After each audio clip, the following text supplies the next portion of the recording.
What if the most powerful person in the room is the one who technically doesn't exist? A woman with a different name in every country, a different past for every situation, and a face that no official record can truly confirm. She moves through private galleries, charity auctions, and elite parties like she was born into that world, dressed in quiet luxury, speaking with effortless confidence, and making people believe in her without ever giving them anything real to hold on to. That is the illusion at the center of the art of Sarah, and the reason this story feels less like a typical crime drama and more like a psychological portrait of a person who turned her entire life into a performance. From the very first episode, the drama makes you admire her before it asks you to question her. She is intelligent, composed, observant, and always 2 steps ahead. The way she studies people is almost unsettling, like she can see their weaknesses the moment they walk into a room. But as the investigation begins and the murder case connects to her, the image starts to fracture. The people who thought they knew her realize they never actually asked the right questions. Her background cannot be verified. Her stories don't match. The version of Sarah that everyone trusted begins to dissolve, and in its place is something much more complex and much more tragic. The truth is that Sarah was not born into privilege. She came from a life where being invisible was a daily reality. Poverty, neglect, and betrayal shaped her understanding of the world very early. She learned that kindness without status is ignored, that intelligence without money is dismissed, and that justice is something only the powerful can afford. The people who destroyed her life were not criminals in dark alleys. They were respected figures, protected by wealth and influence. And that is where her transformation began. She didn't just decide to become rich. She decided to become untouchable. What makes her so fascinating is that she approached her new identity like an artist approaches a blank canvas. She researched everything. The way the elite talk about art. The way they hold a glass. The brands they wear when they want to look effortlessly expensive. She didn't copy them. She perfected them. That's why she never looked like an outsider trying to fit in. She looked like the ideal version of their own world. Sarah was not pretending to be rich. She became the definition of what rich and cultured look like. And in doing that, she exposed how much of high society is built on performance anyway. The murder that triggers the investigation is the first time the drama shows us that her carefully built world has a purpose beyond survival. The victim is someone connected to the system that once crushed her, someone who represents the power that ruined her past and walked away without consequences. That's when the story shifts from being about a mysterious con artist to being about a long, patient revenge. Every event she attended, every connection she made, every identity she created was not random. It was a move. She was positioning herself closer and closer to the people who thought they had erased her.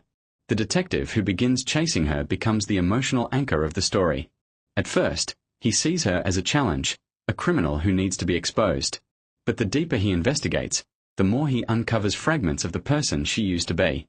He finds the girl behind the performance, the life that was stolen from her, and the truth that the system he works for failed her long before she ever broke the law. This changes the dynamic between them completely. Their conversations are no longer just interrogations. They become quiet confrontations between 2 people who understand each other more than they want to admit. There is a moment in the middle of the series where you realize that Sarah is not afraid of being caught. In fact, she is guiding the investigation. She leaves behind just enough for the detective to follow. She allows certain truths to surface. At first it feels like a mistake, but by the final episodes it becomes clear that this was always the plan. Exposure was never her downfall. It was her final move. She gathered evidence against the powerful figures who destroyed her life and made herself the center of the case so that when everything collapsed, the truth would be impossible to ignore. The courtroom becomes her stage, and for the first time, the people who once silenced her are forced to listen. The most heartbreaking and powerful part of the ending is that she doesn't run. She has multiple chances to disappear again. She has the skills, the resources, the intelligence to vanish and become someone new. But she chooses to stay. Because this time she is not trying to survive by becoming someone else. She is trying to exist as herself. When the detective asks her who she really is, and she finally gives her real name, it feels like the entire drama has been building toward that one moment. No luxury. No performance. No illusion. Just the truth. And in that moment, even though she is losing her freedom physically, she is gaining something she never had before, an identity that is real.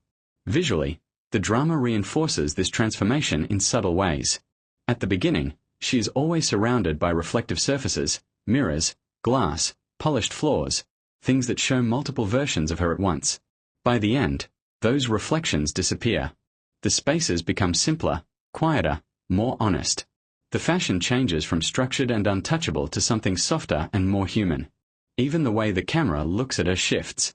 At first she is framed like an object of admiration, distant and perfect. In the final scenes, the camera comes closer, almost uncomfortably close, as if it is finally seeing the person instead of the image. What makes this story stay with you is that it refuses to give you a comfortable answer. She is not innocent. She manipulated people, she lied, she caused destruction. But she was also created by a world that values power more than people. The drama asks you to question where the real crime began. Was it when she created fake identities, or was it when a system allowed the powerful to erase her life without consequences? It forces you to sit with the idea that sometimes the line between villain and victim is not a line at all, but a circle. Her relationship with the detective never becomes a traditional romance, and that is what makes it so powerful. It is built on recognition. He sees the person she is behind the performance, and she sees the conflict inside him between his duty and his empathy. In another life, they might have met as completely different people. But in this one, they become witnesses to each other's truths. He is the only person who knows her real name, and that makes their final scene together feel more intimate than any love confession.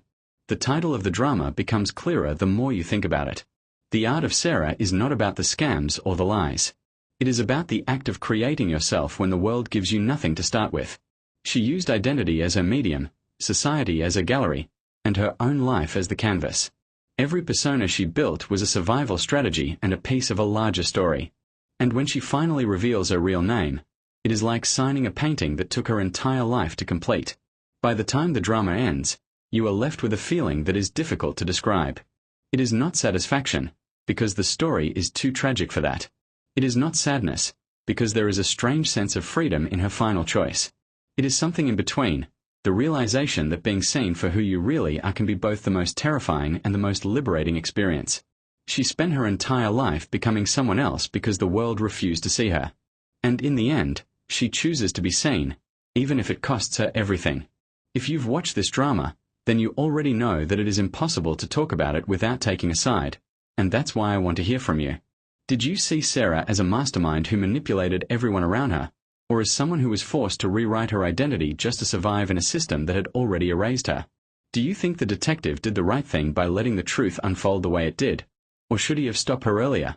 And when she finally said her real name, did it feel like defeat, justice, or freedom? Tell me in the comments, because the discussion around this drama is honestly just as powerful as the story itself. If you enjoy long, deep K-drama breakdowns like this where we don't just recap the plot but actually analyze the characters, the symbolism, and the meaning behind the ending, make sure you like this video so more people can find it. Subscribe to the channel for more detailed recaps and psychological character studies, and turn on the notification bell so you don't miss the next drama we are going to dive into. And trust me, the next one is going to give us just as much to talk about. Until then, keep watching, keep analyzing, and I'll see you in the next video. Blackheart Clapper Board.